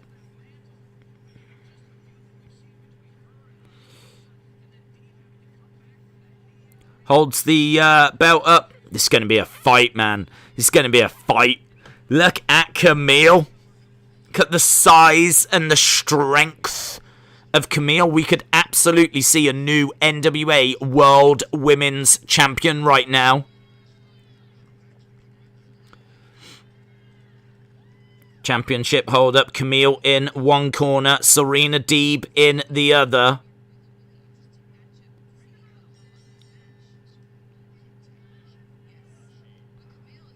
Right, these two face to face. This is like, guys, this is like Logan Paul versus Floyd Mayweather right here. You've got Kamille, the bigger, the stronger, but not as technical. And Serena Deeb, more technical, but obviously doesn't possess the power. Oh! Kamille just grabbed her and went boom! And Serena Deeb went down hard into that ring. Whew! Even I felt that. Serena Deeb trying to get a bit of bounce in her step, linking up with Kamille. So, thrown down. Goes back to the corner. I really like this from just the booking of it so far. I mean, I was saying this on AEW, like, a go-go is the boxer. So, like, they should be focused on his striking. And his striking should put people away. And it does when it comes to, like, jobbers. But he was hitting Cody clean, man. And he should have beat Cody with them shots. So that was a bit frustrating. Here we're seeing, you know, I don't want to see at any point Serena Deeb outpower Kamille. Like, that wouldn't make any sense whatsoever. Like, the one thing Kamille has got is, like, size and strength. So it wouldn't make any sense for there to be a test of strength and for Serena Deeb to win it. I really like people having strengths and weaknesses. And, you know, this is a really interesting matchup. This is technique versus power. And that's a very simple story to tell. Serena Deeb, excellent work. Breaking that test of strength. Kamille, though, just hurling Deeb down. Trying for a drop toe hold. Couldn't do it. Man, it's so unusual to see a drop toe hold not work. At first, I wondered if it was a bit of a botch, but again, they're telling that story that you just cannot get Kamille off her feet. Kamille has got Serena Deeb in the corner, and she is just throwing in back elbows to Serena Deeb that's slumping down. Serena Deeb just checking her nose. She looks like a little bit worse for wear at the moment. Hurled across the ring. Moves out the way as Kamille comes in. Serena Deeb goes in between the legs. This is better. Using her movement a little better. Uppercuts coming in by Serena Deeb. Another one. 3 in a row. Looking for a 4th, and she gets it. Kamille just pushes Serena Deeb down. Round the back goes Deeb. Looking for a sleeper hold. So Kamille in the middle of the ring. Deeb has put a sleeper hold on. So she's managed to get round the back. She can't quite get like much of the sleeper hold on. She'd like that a little tighter, I think. She's going to go over the top. Yeah, you could tell she was going to go over the top because her legs were just dangling. So that allowed Kamille to kind of snap her over. But good stuff so far between these two.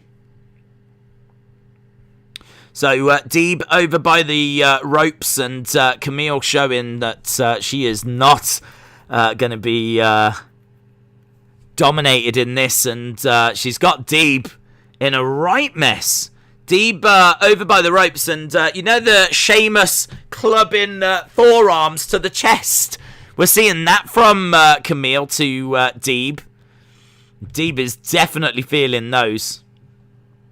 Definitely feeling those. Into the corner goes Deeb. Nice kicks to the midsection by Kamille. This is one-way traffic at the moment. Nice back kick as well. And again. We've seen Kamille do that quite a bit. In the other corner, she was just throwing back elbows. Here, she's like throwing back kicks. Deeb taking quite a bit of punishment, being absolutely thrown around the ring. And she's being stretched now. She's got the arms pulled back of Serena Deeb. She's got the knee right in the back. I like seeing Nick Aldis against Kenny Omega. This is a good matchup. You've got Kamille, who is a beast, and Serena, who is tough as nails, says TRU. Oh! Ah! Right to the throat there, and strikes to the midsection as well by Kamille. Picks up Serena Deeb. She's just standing there, or she's just got her like a... just holding her like a child. And then drives a knee into the side of Serena Deeb. Deeb is down. I'll tell you something that deserves a mention, and that is Kamille in ring. Kamille hasn't had that many matches. Well, certainly not in NWA. Collides into Serena Deeb. Deeb goes down. NWA have got something very exciting with Kamille. She's there, Jade Cargill. Putting on a bear hug on Serena Deeb.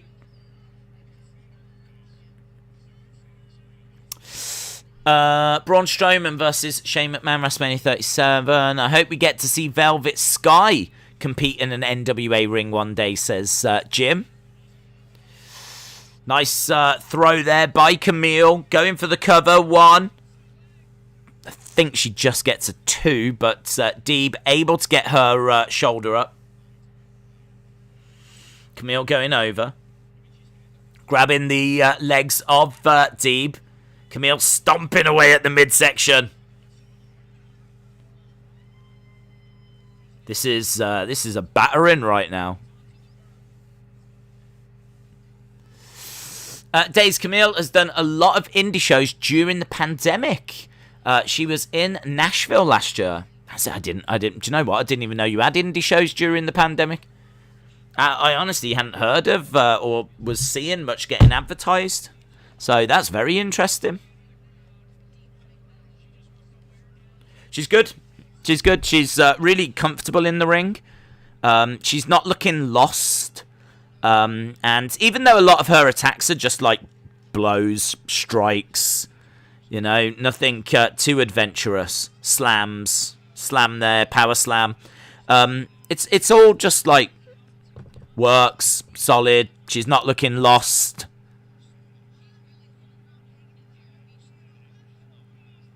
Deeb in the center. Kamille going over.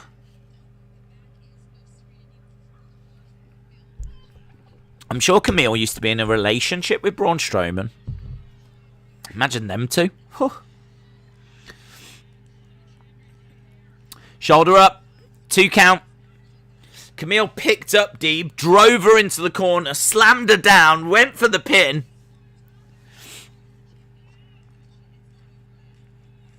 Yeah, man, Deeb in real trouble. I sort of feel like this is good for Deeb in the sense of you'd have to think she's going to make a comeback, and that comeback might be happening now against the ropes. Back elbow by Deeb. Kamille charges over, big boot. Deeb moves out the way, kicks to the leg of Kamille. Camille's got one leg over the rope, and she's being kicked in the other one. Deeb coming over. Working on Camille's legs again. Deeb screaming out in pain. Nice. Working on the leg there of Kamille. Dragon screw. That was nice.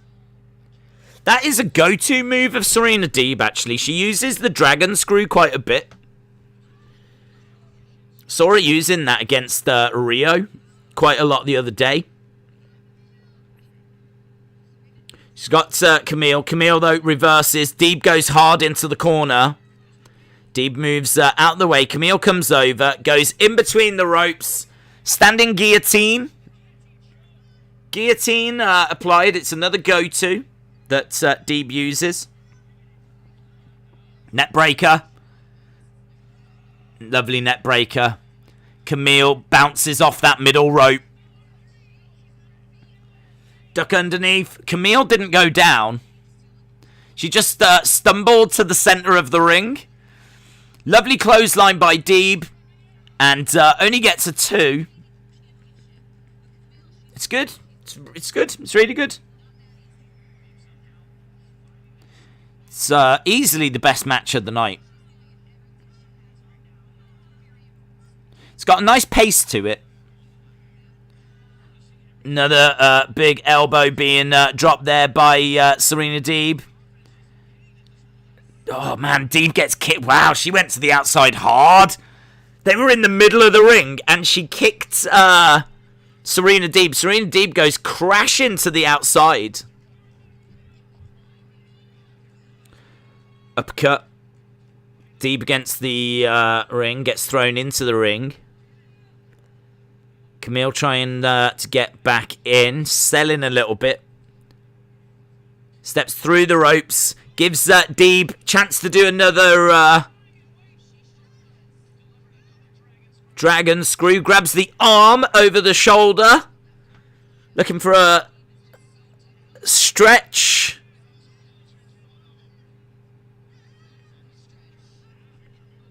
So that's like the octopus stretch, which I always call the Black Widow. I always think of AJ Lee whenever I see it.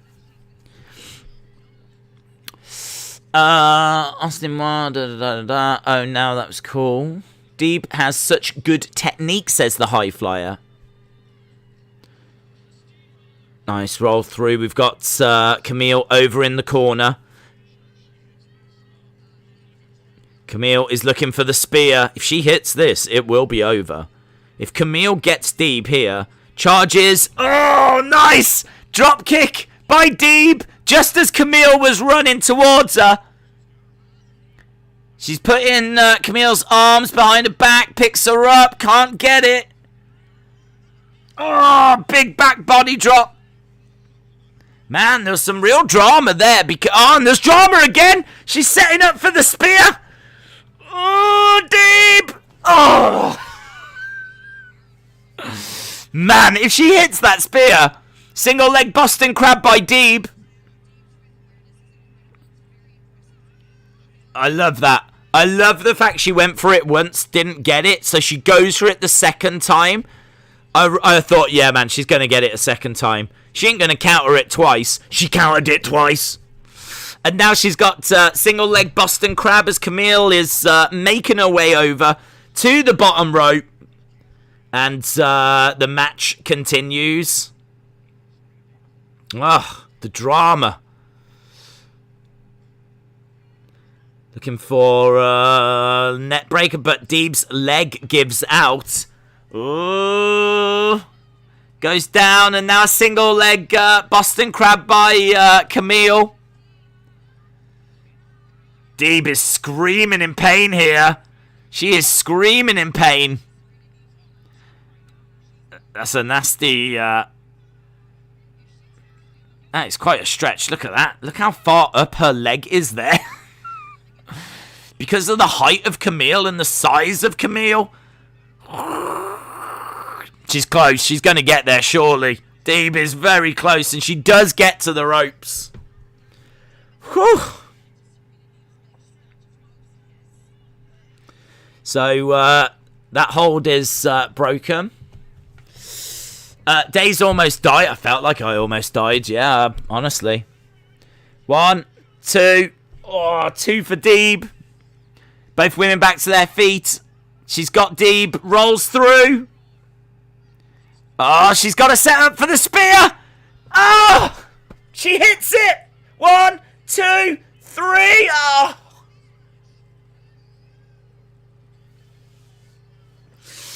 New champion. There's a new NWA Women's Champion. Serena Deeb's reign is over. Kamille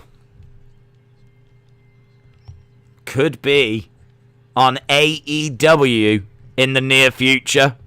We've got a new NWA Women's Champion. Wow.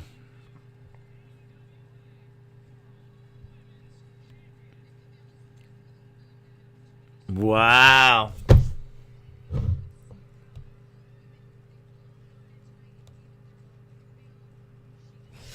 I'll tell you what I'm thinking. I'm pleased for Kamille.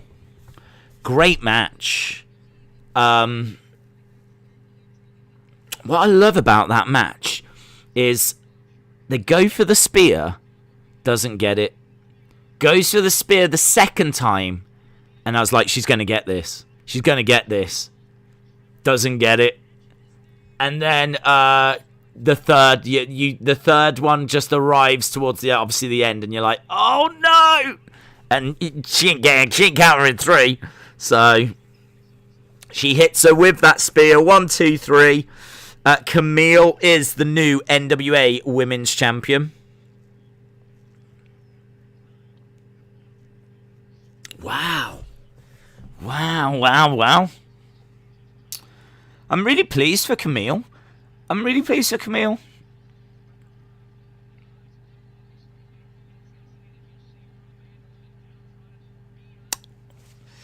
hope this doesn't mean that we don't get Serena versus Britt Baker. I would prefer that feud.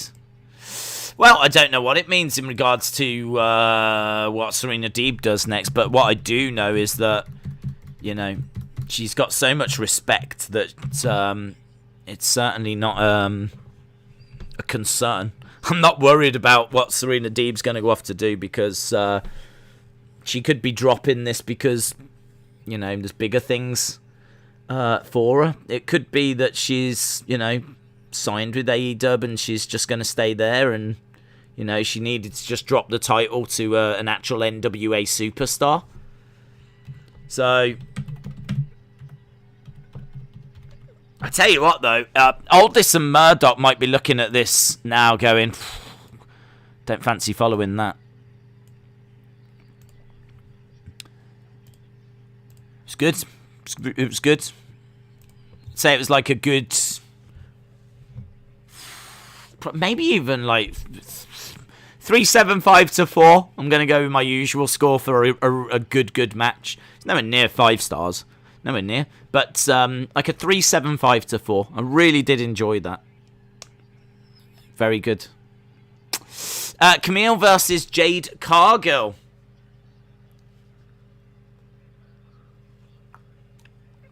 That's what it sounds like to me, Days, says Heather.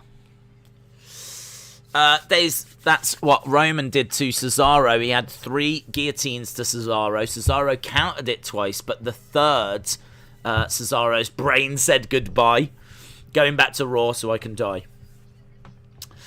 Feel like Days is hiding that he hates that Camilla's won. Well, I mean, what I'm going to do is as soon as we're done with this stream, I will just have a little moment to myself where I sob. I'll just have a little sob. It's over. And then I'll be ready for Mayweather and Logan Paul. Hey, guys! Days, have you been crying? No.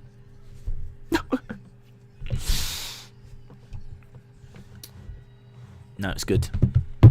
High Flyer said, Days, would you like Aldis in NXT UK? I know he's all over NWA at the moment, but maybe one day. If NXT UK was bigger, then yes. But I think that would be a bit of a waste for Aldis. But could you imagine Aldis versus Volta? Oh. Imagine Aldis versus Volta.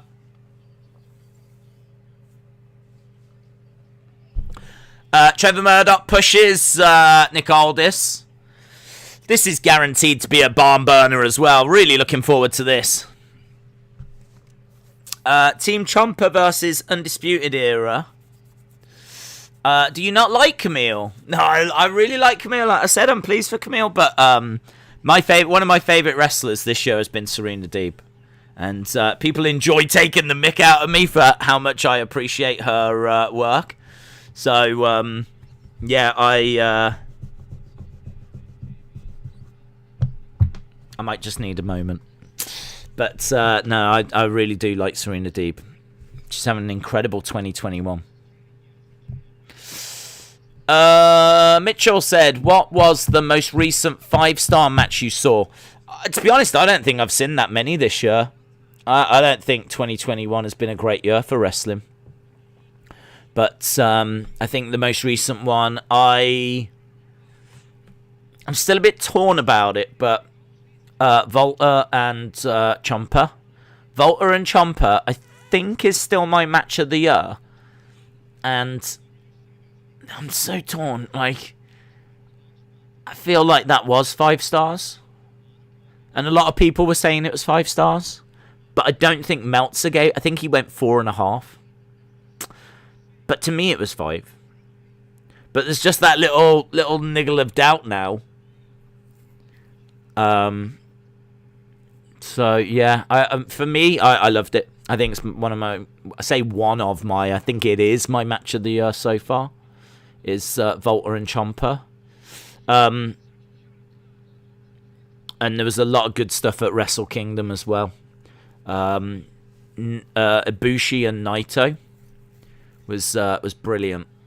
So yeah, I really there was some really, really good stuff there. I'm really trying to think if there's been another WWE match that I would say was 5 stars. I'm struggling to think of one, to be honest. I'm really struggling to think of one. I can't think of anything in AEW. There's been some decent stuff in AEW, in all fairness, but not anything that I think I would say was 5 stars. Elbow by Trevor Murdoch. Mitchell, shout out to you.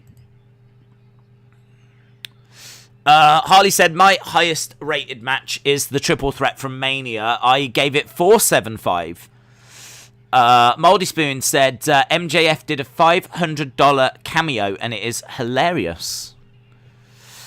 We got Trevor Murdoch and Nick Aldis fighting on the outside of the ring. And Murdoch in control at the moment. I kind of feel that because we've just seen that title change, I kind of feel like this title isn't going to change. Could be wrong, but I don't feel like we're going to see a title change here. Aldis crashes down.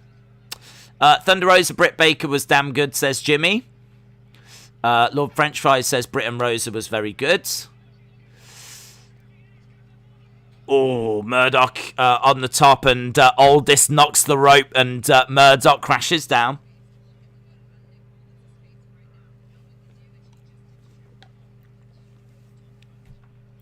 Come on, Aldis, says Hayden. Against the ropes goes Aldis. Murdoch, baseball slide right into the lower back of Murdoch. And Murdoch crashes to the outside, so the momentum of this one has just swung a little bit. Aldis looking classy in his red ring attire. He always looks great. Brony said, I really liked Roman Cesaro at WrestleMania Backlash. James Chadwick said, breaking news, Ollie Robinson's been suspended. Anna says, my 5-star would be Dragunov and Volta. I know it's from October, but that is the last match that I truly loved. It's a great match. Yeah, really, really good. We did a special little watch-along for that on the members thing, and it's good. Really good. I agree. But then I am going to have bias towards Volta, so... Pretty sure Volta... going and buying a paper and a pint of milk could get 5 stars from me. Film or Wax says Trevor deserves the belt, but Aldis is the best. Go into the side of the ring. Graham says, here we go. Days being WWE mark and having a go at AEW. They have had quite a few 5-star matches. In your opinion, but in my opinion, they haven't. Mitchell said, I liked Ospreay and Okada at Wrestle Kingdom. Austin says, Roman versus Kevin Owens at TLC was really, really good. I love that. I thought Kevin Owens was about to win a couple of times in that match. It was a very good match. Hazard Boy said, will you be watching Floyd versus Logan? I will. We're doing it straight after, actually. Right, Aldis looking to drop an elbow to the side of Trevor Murdoch. Harley said my top 5 rated matches of the year, not counting the Rumble, would be Roman versus Edge versus Bryan, Volta versus Ciampa, Roman versus Cesaro, Bianca versus Sasha, and Bucks versus Moxley and Eddie Kingston. So it jumps down onto the back of Trevor Murdoch. So Aldis in control at the moment. This match has already been going for about 7 minutes, and it's got a nice little pace to it. Nice little pace to it. It's not like too slow, but it's not going like a million miles an hour. It can build up. And Trevor Murdoch going over to the corner. What time is the Mayweather main event? The Mayweather main event is about 4 a.m., I believe. Days, was Balor versus Dunn and Gargano versus Kushida 5 stars, in your opinion? No. They were very good. Very, very good. But I think 5 stars is like rare. Like top of the tree. I mean, like WWE and their history by Dave Meltzer, and I know what people are going to say. Dave Meltzer's biased, blah, blah, blah. But I do like the fact that there's only been, 30 matches? Something like this in WWE's history? Like, since the mid-80s, since Meltzer's been doing this. There's only been 30 matches that have been given 5 stars. A few of them have come in recent years, thanks to NXT, in all fairness. And I sort of like the fact that, like, a 5-star match is something very special. You might only get a couple a year. You might only get, and some years you might not get any at all.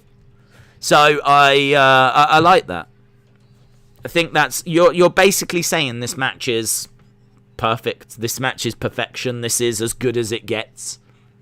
So I do think that 5-star matches get handed out a bit too easily now. If a match is very, very good, it's not good enough that it's 4.5 these days. It's got to be 5. It's got to be 5. It's a 5-star match. And I disagree. So, no, I mean, there's lots of great matches being mentioned, but I wouldn't I wouldn't say that they were all 5 stars.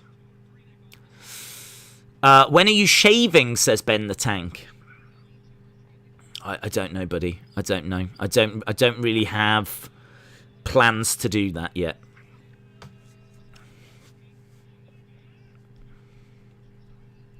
I'm having too much fun dyeing my beard slowly grey.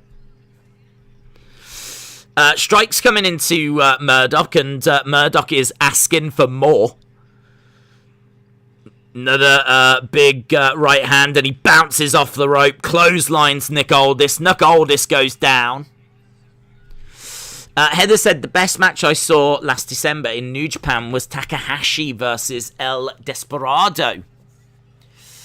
Hazard Boy said it was a little bit ago, but Rhodes versus Darby Allin, their first match, the time limit draw. Tiff says, my top 5 matches of the year: Triple Threat at Mania, Ciampa versus Volta, Kyle versus Cole, Triple Threat at Double or Nothing, and Bucks versus SCU. All the stations, Jace Jordan Crawford said, I'm watching War Games 2019. But in 2019, my favourite match was Seth versus Brock. Big move here by Trevor Murdoch. Gets a 2.9 on the pin. 2.9.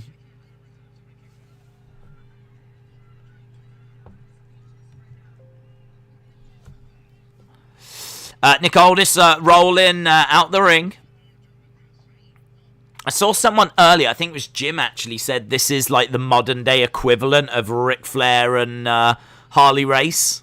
I like that. I think, wasn't Trevor Murdoch actually trained by Harley Race? I'm sure he's got a connection to Harley Race. There's a chair and Thom Latimer. Latimer's got a chair and he's distracting the referee. Nick Aldis has grabbed a chair.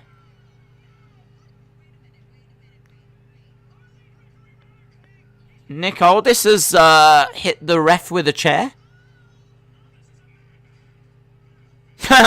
Joe Galley. Joe Galley screams, Aldis is a madman.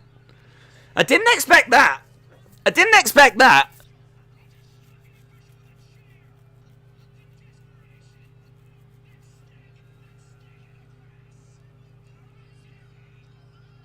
Wow, Joe Galley is really fired up.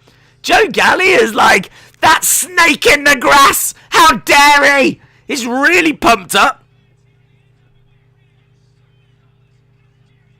How dare you?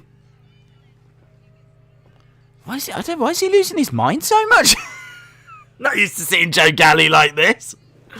People in the chat are like, get in there, Galley. Go on.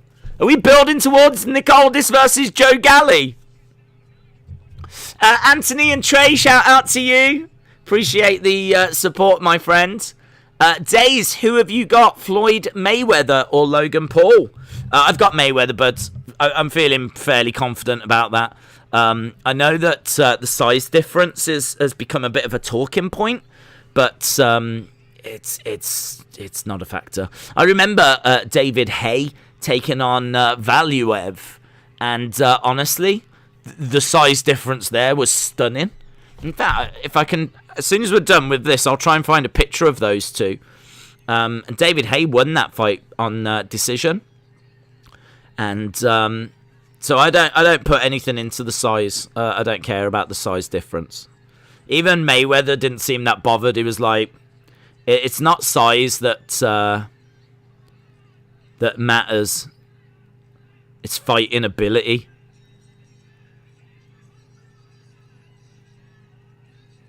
No, I don't think he's won this.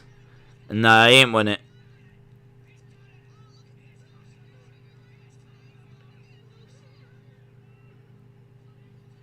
Yeah. So, the referee has called for the bell. Yeah, the referee called for the bell because he got hit with the chair. So, it's a DQ win for Trevor Murdoch. I like the way that, I do like the way that the commentators were like, you've done it! You've done it! Because Murdoch put a submission hold on Aldis. Referee came in and he called for the bell. So Murdoch jumped up thinking that he'd won the belt. And the commentators are like, he's done it! The reign is over! And all of this. And it's good. It's a good ending, but I must admit, at no point did I think he'd actually won it. You could kind of see what they were doing, but it's good. It's a good story, and it really makes you feel for Trevor Murdoch.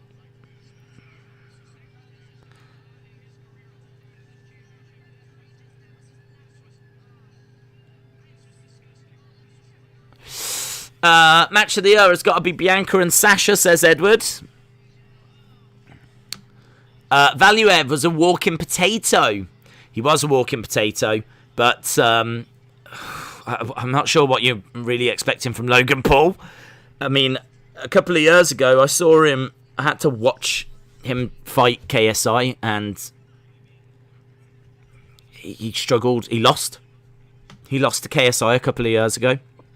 And I don't know how much training he's been doing between now and then, because he'd kind of left the boxing world. He might have still been doing a little bit, whatever, but he's not ready for Floyd Mayweather.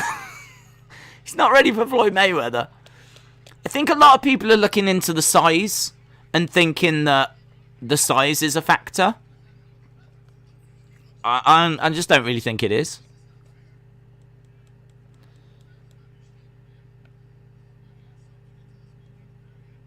Trevor Murdoch says, what else have I got to do? I've done everything right. This is gripping. Are you going to be streaming? Yes, Anthony and Trey, we will be. We will be live.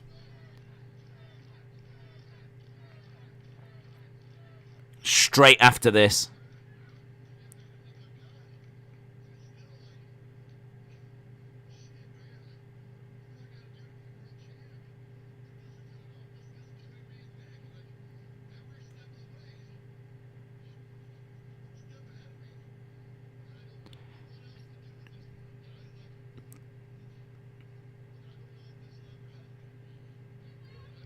Trevor Murdoch says, I don't think this will ever happen for me.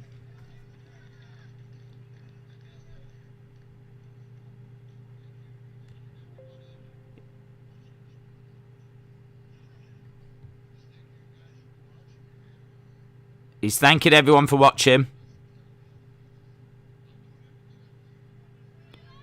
Trevor Murdoch said he's done everything he can. Joe Galley's like, he's got nothing to apologise for.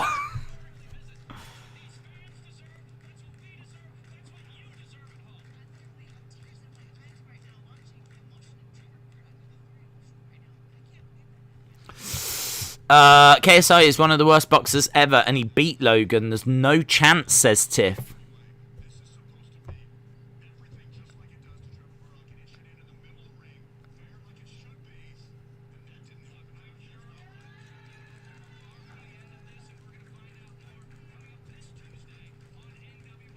So Joe Galley says, I'm sure we will find out more this Tuesday.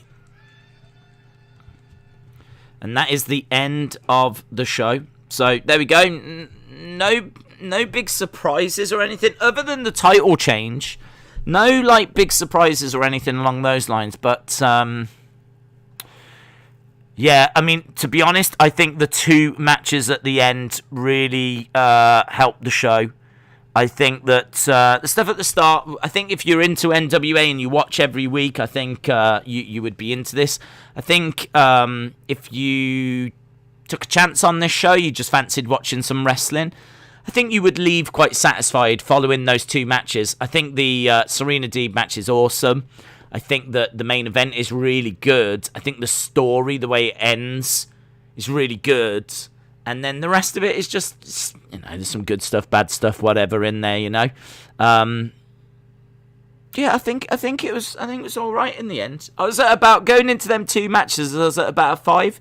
Them two matches really pushed the score up. So I don't know. What do you lot think?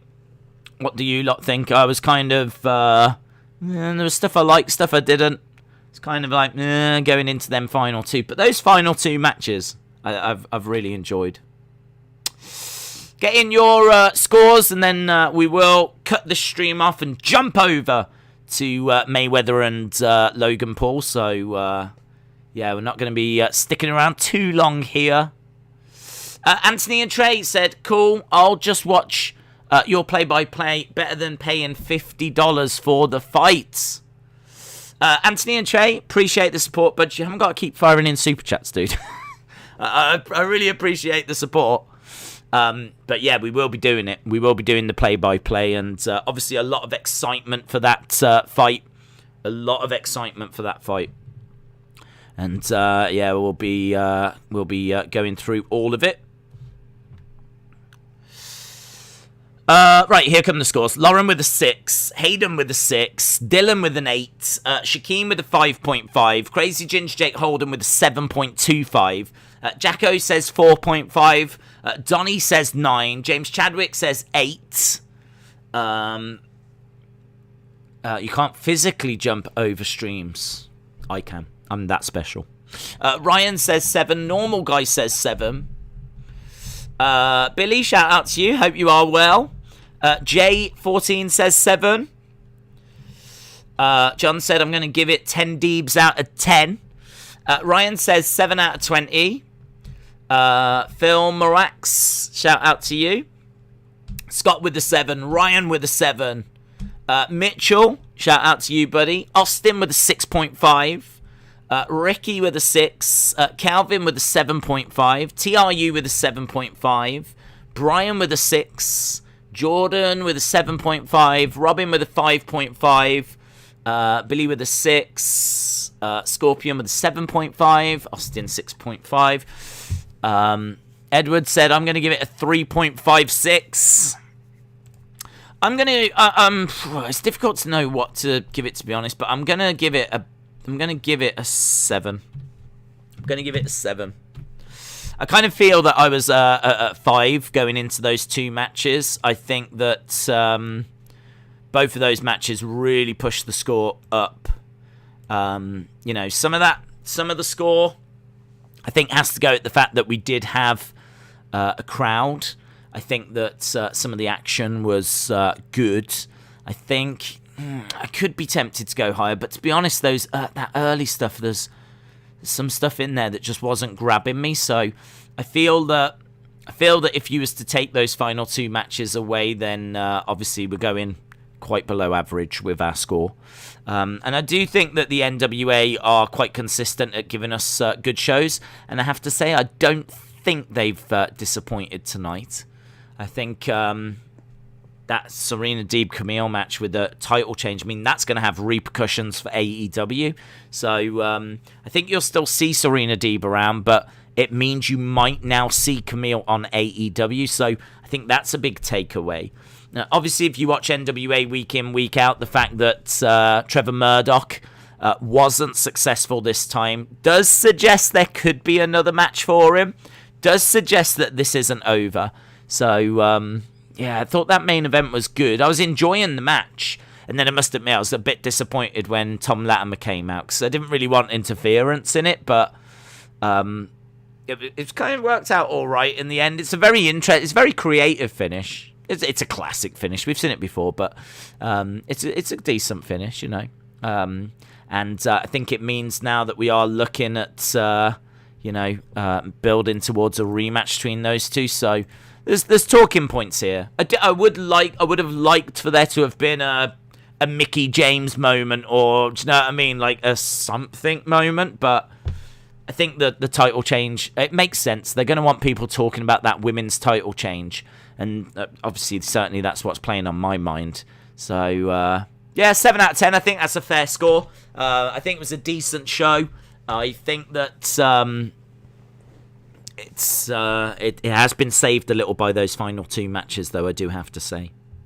Anthony and Trey, shout out to you guys ×2. Appreciate the support. Even though I said you don't need to keep firing through super chats, it's great to see that I'm being ignored. So, shout out to Anthony and Trey, and I'll see you over on that Mayweather-Logan Paul stream. Before I go, Hasib said, Days, are you disappointed that Serena Deeb lost? And just remembered she wasn't in CM Punk Straight Edge. She was in the Straight Edge Society. Am I disappointed that she's lost? Not really, to be honest. I mean, I'm not really one of these, like, stans, to be honest. I'm not someone that's, like, going to go on Twitter now and start crying that she's lost the championship. Because I think her performances are more important. Her performances are more important than her having a belt. So the fact that she consistently puts on matches that are so entertaining, it doesn't really matter if it's for a belt or what promotion it's in.